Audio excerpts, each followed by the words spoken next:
नमस्कार, जनप्रवास लाईव्ह मध्ये आपलं स्वागत आहे। कोल्हापुरात गेल्या 8 ते 10 दिवसांपासून पावसाच्या थैमानानं महापूर आल्याचं आपल्याला पाहायला मिळालं।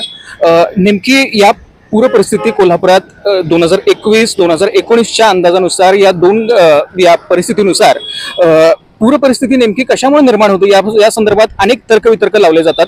आपल्या सोबत आहेत ज्येष्ठ पर्यावरण अभ्यासक उदय गायकवाड सर। आपण त्यांच्याशी जाणून घेऊयात नेमकी पूर परिस्थिती नेमकी काय येते कोल्हापुरात, काय आपलं नेमकं मत आहे। सगळ्यात महत्त्वाचं पूर परिस्थिती, पूर हा काही नवीन नाही कोल्हापूरला। गेली अनेक वर्ष पूर येतो, पूर येणार, याही पुढे येत राहील।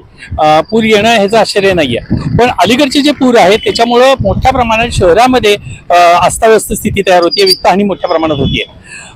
हे सगळ्यात महत्त्वाचं आमच्या दृष्टीने गंभीर आहे। आणि पूर पूर्वी आल्यानंतर 2-3 दिवसामध्ये पूर पाणी वाहून जायचं किंवा निचरा व्हायचा, आता ते होईना झाले। हा पुराचा कालावधी 3-3 आठवड्यापेक्षा जास्त व्हायला लागलाय। हेच माझ्या दृष्टीने जास्त गंभीर आणि महत्त्वाचं आहे।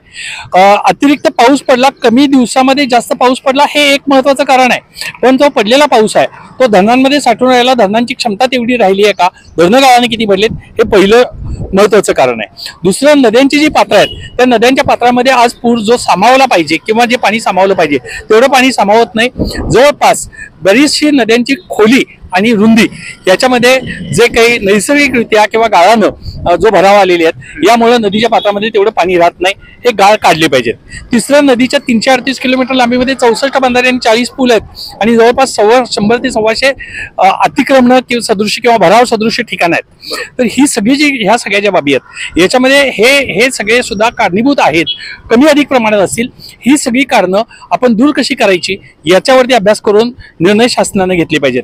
सगळ्यात महत्त्वाचं कारण की जे हायवे आहेत ह्या हायवेमुळे सगळ्यात जास्त पाणी तटलंय, कारण आत्ता 67,000 क्युसेक्सनी नदी वाहतीये आणि दुसऱ्या बाजूला अलमट्टी धरणामधून जर 3 लाख क्युसेक्स पाण्याचा प्रवाह सोडला असेल तर ह्या अलमट्टीच्या सगळ्या प्रवाहामधून आमचं पाणी खाली उतरायला पाहिजे होतं, हे पाणी उतरत नाहीये।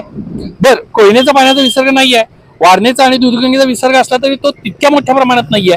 असं असताना हे पाणी कमी का होत नाही याचा अर्थ एक तर अलमट्टीच्या वरती जो 3 लाख पाणी सोडलं जाते हे खरं आहे का खोटं आहे हे केंद्रीय स्तरावरती तपासण्याची गरज निर्माण झाली आहे। आणि दुसरी गोष्ट की जर ते तसं खरं असेल तर हे सगळे प्रश्न स्थानिकच पातळीवरती आहेत, इथंच त्याची कारणं आहेत आणि ती कारणं दूर करण्यासाठी एक सगळ्या राजकीय पक्षांनी, प्रशासन आणि तज्ज्ञ यांच्याबरोबर एकत्रित एक आराखडा तयार केला पाहिजे। या आराखड्याचा, ज्याला कृती आराखडा म्हणता येईल, हा कृती आराखडा हा ठराविक काळामध्ये म्हणजे पुढच्या पावसाच्या आधी, पुढच्या पावसाळ्यात आता पुन्हा आठवण नको, त्याच्या आधी तो पूर्ण करून त्याची अंमलबजावणी झाली तर आपल्याला त्याचे परिणाम दिसू शकतील।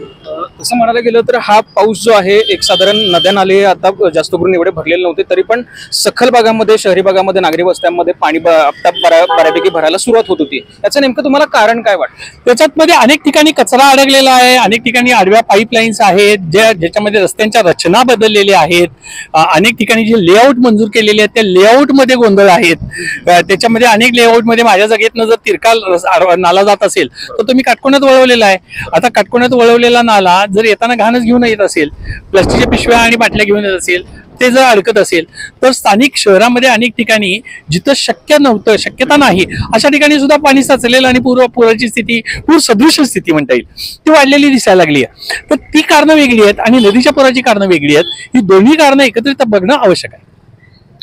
जसं की आता आपण पाहिलं कोल्हापुरातल्या या सकल भागातलं जे नागरी वस्त्यांमध्ये जे पाणी शिरत होतं या संदर्भातलं एक महत्त्वाचं कारण उदय गायकवाड सरांनी आपल्याला सांगितलेलं आहे।